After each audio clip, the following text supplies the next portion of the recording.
तो मैं कुमोद सर एक नई वीडियो के साथ हाजिर हूँ। ये चैप्टर नंबर 3 है मैथ का।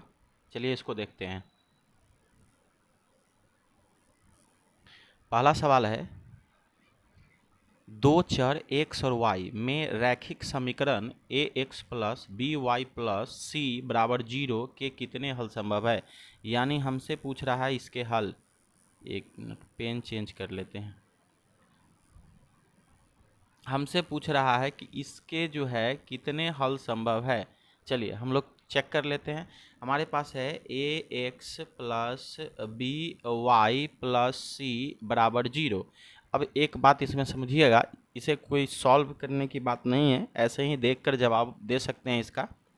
जैसे एक्स और वाई दो चर है हमारे पास, एक्स और वाई दो रैखिक समीकरण के चर हैं, तो हमेशा याद रखिएगा यहाँ पे x के किसी भी मान के लिए y का मान हमारे पास प्राप्त होगा और y के किसी भी मान के लिए x का मान हमें प्राप्त होगा।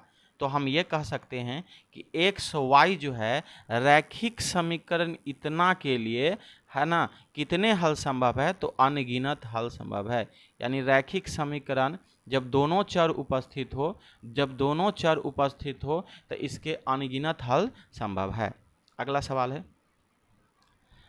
सवाल है, दो चरों में दो एक घातीय समीकरणों के लिए निम्नलिखित में कौन सा कथन असत्य है। यानी ये चारों में कौन सा कथन गलत है, ये हमसे पूछ रहा है। पहला ऑप्शन है एक हल होना आवश्यक है, दूसरा है अनगिनत हल हो सकता है, तीसरा है कोई हल नहीं हो सकता है, चौथा है एक और केवल एक हल हो सकता है ना। तो इसके ऑप्शन नंबर ए असत्य है, यही सत्य है।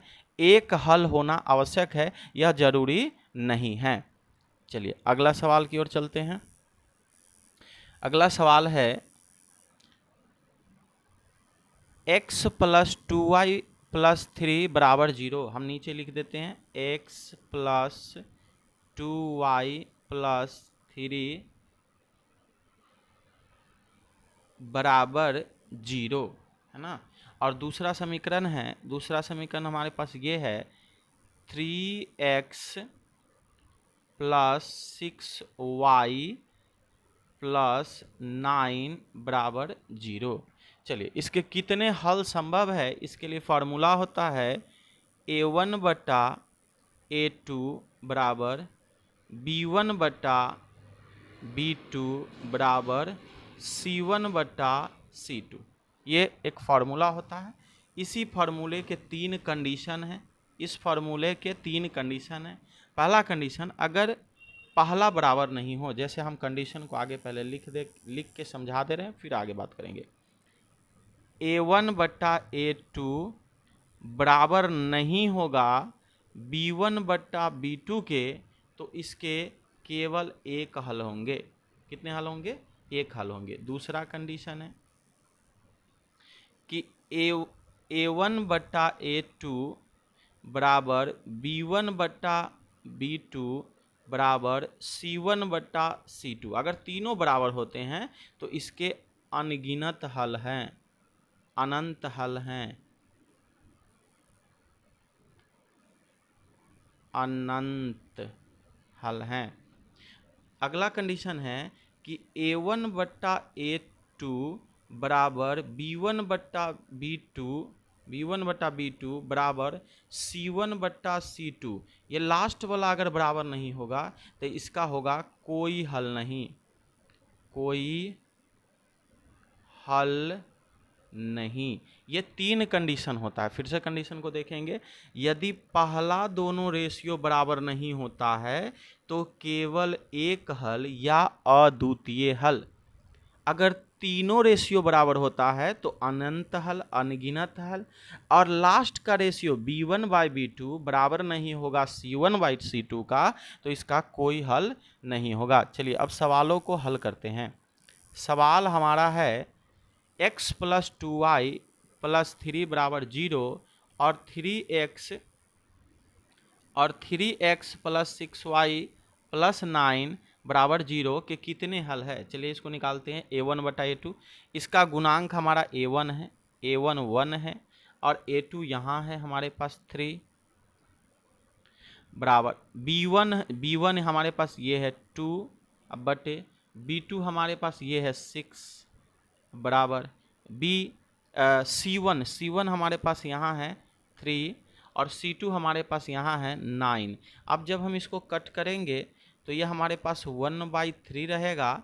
इसको कट करेंगे दोनों को तो 1/3 हो जाएगा और इसको भी कट करेंगे तो 1/3 हो जाएगा। तीनों रेशियो बराबर है, तीनों रेशियो जब बराबर है तो इसके अनगिनत हल होंगे। ऑप्शन नंबर सी सही जवाब है। चलिए अगले सवालों की ओर चलते हैं। अगला सवाल नंबर 4 है 2x माइनस 3y प्लस 2 बराबर 0, ये हमारा सवाल है। और 6x माइनस 9y प्लस 5 बराबर 0 के कितने हल होंगे। फिर से उसी तरह चेक करना है ना। हम लिख देते हैं पहले समीकरण 2x minus 3y plus 2 equal to 0। दूसरा समीकरण है 6x माइनस 9y प्लस 5 बराबर 0। चलिए इसको हम तोड़ते हैं तो A1 ये हमारा A1 है, ये हमारा A2 है, ये हमारा B1 है, ये हमारा B2 है, ये हमारा C1 है, ये हमारा C2 है। चलिए इसको रखते हैं 2/6 बराबर -3/-9 बराबर 2/5। देखते हैं इसको कट करेंगे तो 1/3 बराबर, इसको कट करेंगे माइनस से माइनस भी कट हो जाएगा तो 1/3 और बराबर 2/5। अगर इसमें देखें तो पहला दोनों रेशियो बराबर है और लास्ट का रेशियो बराबर नहीं है। ये रेशियो हमारा बराबर नहीं है अर्थात इसके कोई हल नहीं होगा। ऑप्शन नंबर बी जो है सही जवाब है। चलिए अगले सवालों की ओर चलते हैं।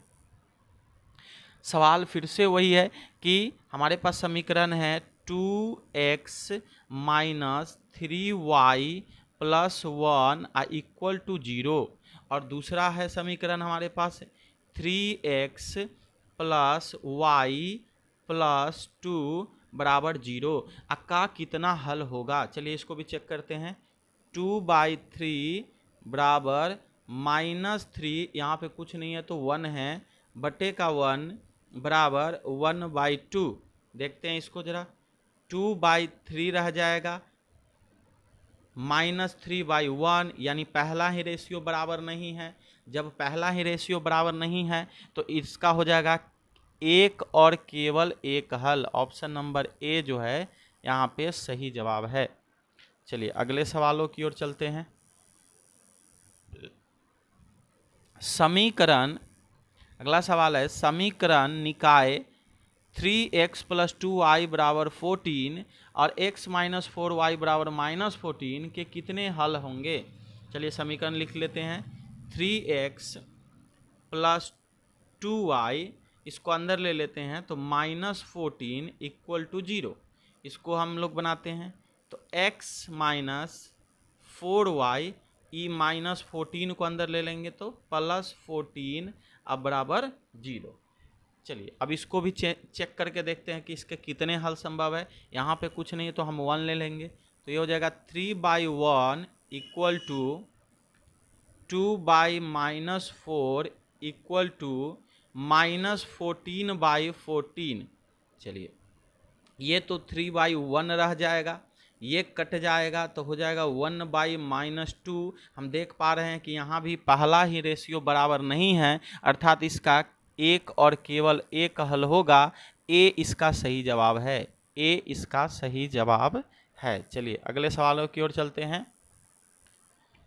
कहता है कि के किस मान के लिए kx plus 2y equal to 5। चलिए हम लिख देते हैं kx plus 2y equal to 5 को अंदर ले लेते हैं तो -5 बराबर 0। दूसरा समीकरण है 3x प्लस y बराबर 1, है ना, यानी 3x प्लस y, इसको अंदर ले लेते हैं -1 बराबर 0 का एक अद्वितीय हल होगा। यहाँ कंडीशन दे रखा है हमारा अद्वितीय हल होगा। अद्वितीय हल होने का कंडीशन है कि a1 बटा a2 बराबर नहीं होगा b1 बटा b2 के। चलिए हम इन लोग इस पर रख के सर्च कर लेते हैं। A1 का मान है k और A2 का मान है 3, बराबर नहीं है। B1 का मान है 2, अब B2 का मान यहाँ पे कुछ नहीं है तो 1। जब हम इसको क्रॉस मल्टीप्लाई करेंगे तो k बराबर नहीं है 3 दूना 6 का ना। ऑप्शन नंबर बी इसका सही जवाब है। चलिए अगले सवालों की ओर चलते हैं। सवाल है के किस मान के लिए समीकरण निकाय 3x minus y minus 5 equal to 0 और 6x माइनस 2y minus k equal to 0 का कोई हल नहीं होगा। समीकरण को लिखते हैं 3x minus y minus 5 equal to 0। अगला आगे देखिएगा 6x माइनस 2y माइनस के बराबर 0। यहाँ पे कंडीशन है कोई हल नहीं होगा। कोई हल नहीं होने का कंडीशन है A1 बट्टा A2 बराबर B1 बट्टा B2 बराबर नहीं है C1 बट्टा C2 के। चलिए हम लोग इस पर मान रख लेते हैं। B1 का मान है हमारे पास यहाँ पे 1, तो -1 B1 है। B2 है -2, B2 कितना है हमारे पास -2, बराबर नहीं है C1 हो गया हमारे पास -5 और C2 हमारे पास यहाँ पे कुछ नहीं है तो क्या है, सॉरी C2 है हमारे पास -k। अब देखेंगे माइनस से माइनस कट गया, माइनस से माइनस कट गया, इसको हम तिरछा गुना कर देंगे तो k बराबर 5 दूना 10, k बराबर नहीं है 10 के। ऑप्शन नंबर बी इसका सही जवाब है। चलिए अगले सवालों की ओर चलते हैं। सवाल है 3x माइनस 2y प्लस 1 बराबर 0 और 6x माइनस 4y प्लस 2 बराबर 0 के आरेख के संबंध में निम्नलिखित में से कौन सा कथन सत्य है। 4 ऑप्शन दिया हुआ है। सबसे पहले हम इस पर कुछ रूल बता देते। इसके कुछ कंडीशन हैं, हम फिगर के माध्यम से संक्षेप में समझाने का कोशिश कर रहे हैं। देखिए, अगर कोई ग्राफ इस तरह से एक दूसरे को काट देता है तो यहाँ पे इसको बोलते हैं प्रतिच्छेदी। इसको क्या बोलते हैं, प्रतिच्छेदी।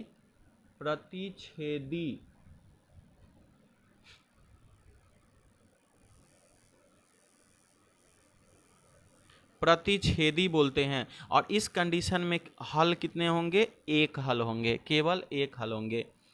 इस तरह से अगर कोई लाइन बराबर जाता है तो इसको बोलते हैं समांतर बोलते हैं, ठीक है। और इसमें हलों की कोई संख्या नहीं होती है, अर्थात कोई हल नहीं होगा। और इस तरह से एक लाइन के ऊपर ही दूसरा लाइन जाता है तो इसको बोलते हैं समपाती। और इसमें जो होता है अनंत हल होता है। चलिए हम लोग चेक करते हैं कि इन तीनों में से कौन सा ऑप्शन सही होता है। समीकरणों को पहले लिख लेते हैं। 3x माइनस 2y यहाँ पे लिख लेते हैं 3x माइनस 2y प्लस 1 बराबर 0। और दूसरा समीकरण है 6x माइनस 4y प्लस 2 बराबर 0। चलिए इसको सॉल्व करके देखते हैं। इसको हम लिखेंगे 3/6 A1 बटा A2 बराबर -2/-4 बराबर 1/2। चलिए इसको हम कट करते हैं, ये दोनों को। यहाँ से मिलेगा 1/2, यहाँ से भी मिलेगा 1/2 और ये है 1/2। तीनों बराबर है, अर्थात रेखा कैसा है, एक दूसरे पे ओवरलैप कर रहा है, अर्थात यह समपाती है। तीनों बराबर है तो समपाती है, यानी ऑप्शन नंबर सी जो होगा ये सही जवाब है। आरेख समपाती सरल रेखा है। चलिए अगले सवालों की ओर चलते हैं। सवाल में कह रहा है कि 2x minus 4y minus 3 equal to 0 फिर नीचे है x minus 2y plus 5 equal to 0। कैसे समीकरण निकाय होंगे, यानी इसको भी चुनना है कि कैसा होगा, विरोधी होगा, अविरोधी होगा, आश्रित होगा। चलिए इसका भी उसी पर इसी नियम को फिर से हम देख लेते हैं। देखिए, जब ये रेखा प्रतिच्छेदी होता है, जब ये रेखा प्रतिच्छेदी होता है तो हम लोग इसको बोलते हैं अविरोधी, अविरोधी। दूसरा, जब ये समांतर होता है तो इसको बोलते हैं विरोधी, विरोधी। और जब यह संपाती होता है तो इसको बोलते हैं आश्रित, आश्रित। तो चलिए देखते हैं यहाँ पे कैसे कंडीशन है तीनों में से, है ना।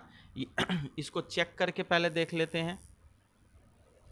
a1 बटा a2, तो a1 हमारा 2 है और a2 हमारा 1 है, तो इसको लिखेंगे 2/1 इक्वल टू b1 बटा b2, तो b2 हमारा -4 है, b1 हमारा -4 है, b2 हमारा -2 है, यानी -4/-2 बराबर c1 हमारा -3 है, c2 हमारा 5 है, -3/5। यहाँ हम देखेंगे ये दो माइनस से माइनस कट गया, 2 से इसको काट देंगे तो ये हो गया 2/1, ये भी हो गया 2/1 और ये हो गया -3/5, अर्थात लास्ट वाला बराबर नहीं होता है। फिर से देखेंगे उस कंडीशन को, लास्ट वाला बराबर नहीं होता है, लास्ट बराबर नहीं होता है जिसके लिए कोई हल नहीं होता है, अर्थात रेखा समांतर होगा। लास्ट बराबर वाले बराबर नहीं होता है रेशियो, तो रेखा समांतर होगा, समांतर होने के शर्त में ये विरोधी होगा। विरोधी, ऑप्शन नंबर बी सही जवाब है। रेखा कैसा होगा, विरोधी होगा। चलिए अगले सवालों की ओर चलते हैं। सवाल कह रहा है कि x बराबर -5, x बराबर -5 का आरेख कैसी सरल रेखा होगी।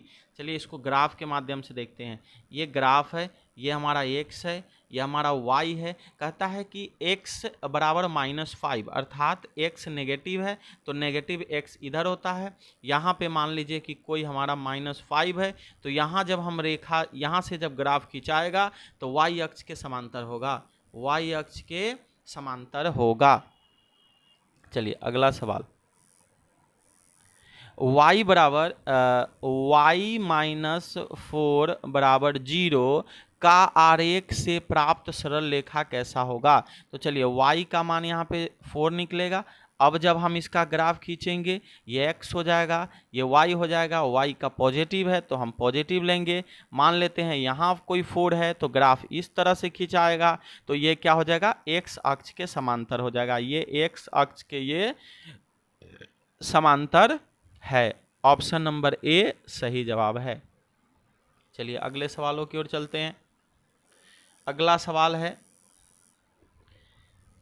सरल रेखा x - y बराबर 0 और x + y बराबर 0 के प्रतिच्छेद बिंदु के निर्देशांक होंगे। यानी है x - y बराबर 0 और x + y बराबर 0, इसके प्रतिच्छेद बिंदु के निर्देशांक कौन है, अर्थात ये चारों ऑप्शन में कौन इसका सही जवाब है। x - y बराबर 0 और x + y बराबर 0,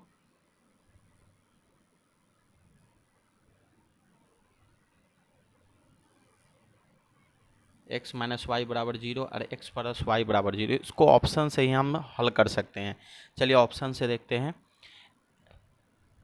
x - y बराबर 0, अब ध्यान दीजिए, देखिए कि चारों ऑप्शन में x और y का कौन सा मान यहाँ पे रखने पर हमें 0 प्राप्त होगा। और दूसरा समीकरण था x + y बराबर 0, तो इसमें भी देखिए कि x और y का कौन सा मान रखेंगे जो 0 के बराबर होगा।